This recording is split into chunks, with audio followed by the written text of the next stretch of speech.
gotta focus on yourself, on your faith, on your dreams, on your mind, on your health, yeah. You gotta work, never tell, keep your head down, find what you love and excel, yeah.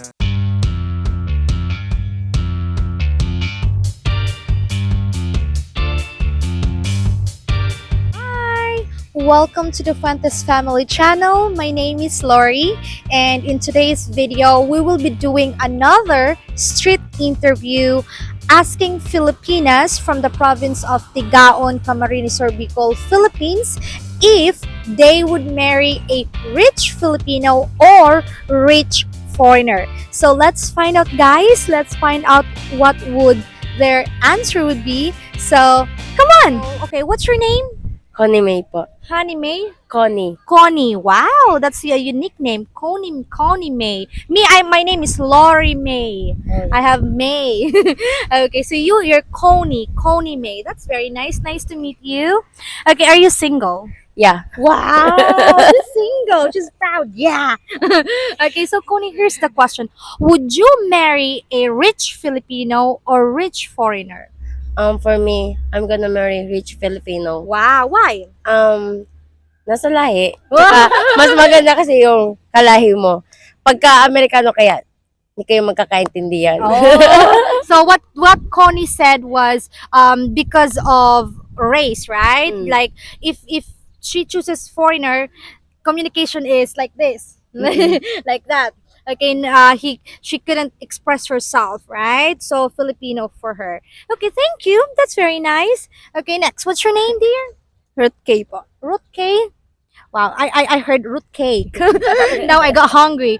Okay, so are you single? Yes. Wow. I think this group is. Are you all single? Yes. Oh no! Oh, you must be very busy at school. Yes. Yes. Okay. That's good. That's good. Okay, so here's the question. Would you marry a rich Filipino or rich foreigner? Rich po. Wala sa bahala. Which one? Siguro po foreigner. Okay, why foreigner? Ano nga po? Ano ba? Mga paint yan, mga Pinoy. Yung mga Pinoy po kasi masyado silang Personal. sabihin natin mga 500 sa isa. What? Oh, Ano hindi po? makontento. Oh, so what she said is it's because Filipinos they're cheaters. They don't settle to one woman. So that's why. Okay, that's good. Okay, which country in particular since you chooses a foreigner? Thailand. Thailand. Oh. Nice. Okay, next. Okay, dear, what's your name? Rona. Rona. Okay, nice to meet you, dear. Okay, so she's single as well. Okay, so Rona, would you marry a rich Filipino or rich foreigner? For me is rich Filipino. Why? Kasi bakit hindi natin tatangkilikin yung sariling atin? Okay, now since you all are singles and you are all studying very hard, what's the translation of that in English? What she said. Ba't hindi natin tangkilikin ng sariling atin?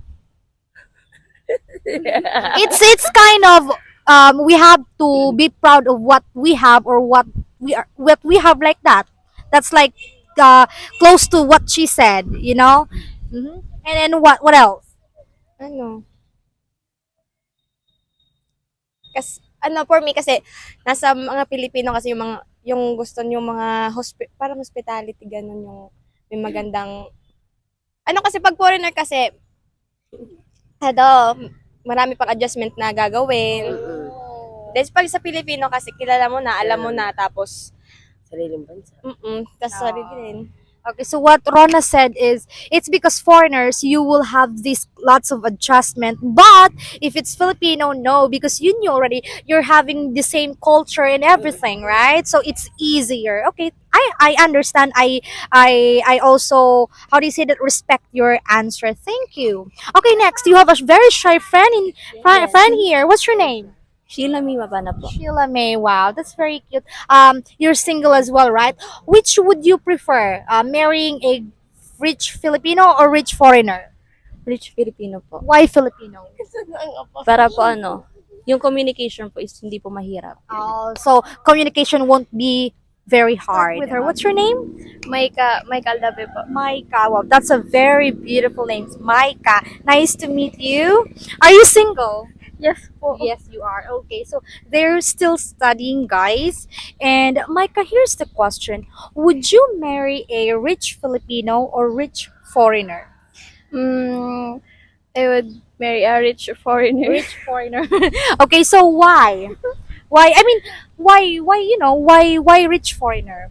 I mean, ano lang po, para mas may malaking possibility na parang makapunta ka sa ibang bansa, hindi yung nandito ka lang palagi sa Philippines. So what Micah said was she would have a possibility to, you know, to go abroad, right?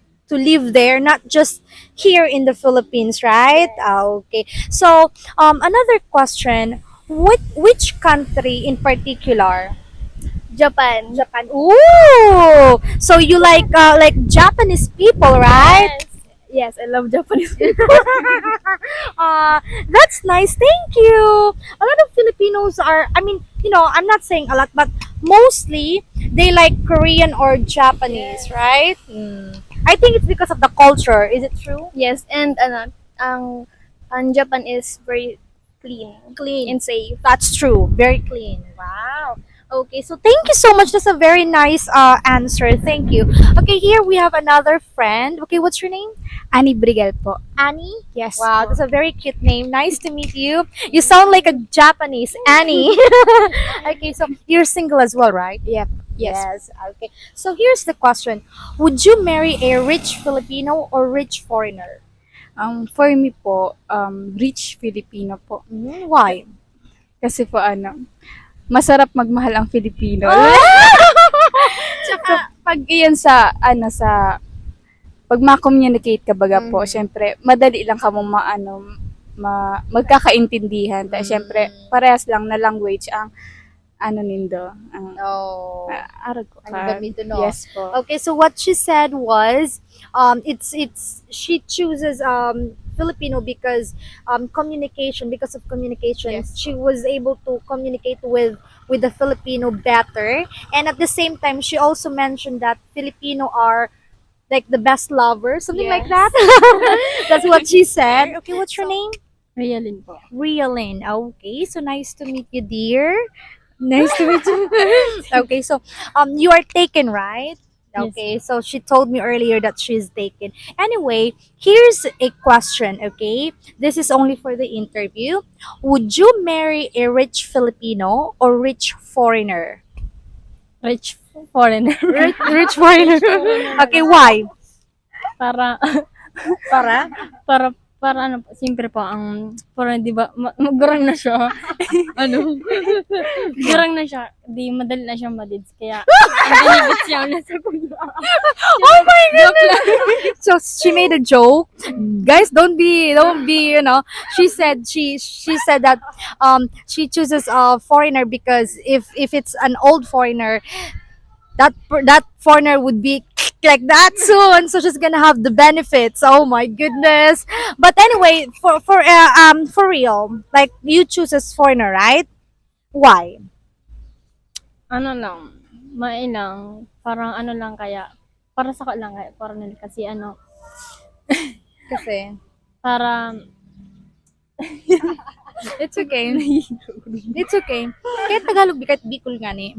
po, di, no choice. No choice. She said no choice. Di man sa pag manumatig pili ko lang para lang maahong kami sa hirap. Oh, so No. what's the real reason then? Depende kung satisfaction kung talagang magay ng ipapailing niya sa kuya, magay man ipapailing ko sa iba. Baka itong kukartahan ko lang siya dahil po. No. So, kidding aside, what she said was, if that foreigner, you know, showed kindness to her, and then she also, you know, kind of like that person, she's gonna show kindness as well, you know, vice versa, then yeah, She will. Yeah, right? So she's not really after the money. Guys, that was a joke. Don't take that seriously. That was a joke. Okay, thank you so much. That's very nice. Thank you. Okay, so for the last question, dear, I still have one question. I forgot. Which country in particular? Because you choose as foreigner. Which country? Japan. Japan. Wow. Okay, why Japan?